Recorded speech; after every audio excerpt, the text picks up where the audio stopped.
सोलापूर महानगरपालिकेच्या अतिक्रमण विभागाकडून कारवाईचा धडाका लावण्यात आलाय। सोलापुरातील विविध भागात असलेल्या अतिक्रमणावर महापालिकेचा बुलडोझर चालताना दिसून येत आहे।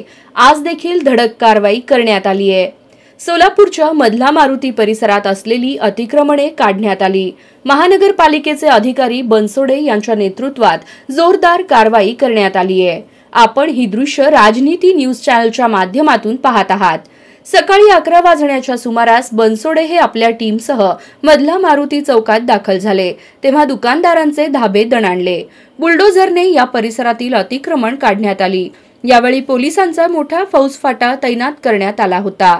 अतिक्रमणाची कारवाई होताना पाहून अनेक दुकानदारांनी आपापली अतिक्रमणे स्वतःच काढून टाकली। या कारवाईनंतर या भागातील रस्ते मोकळे दिसून आले।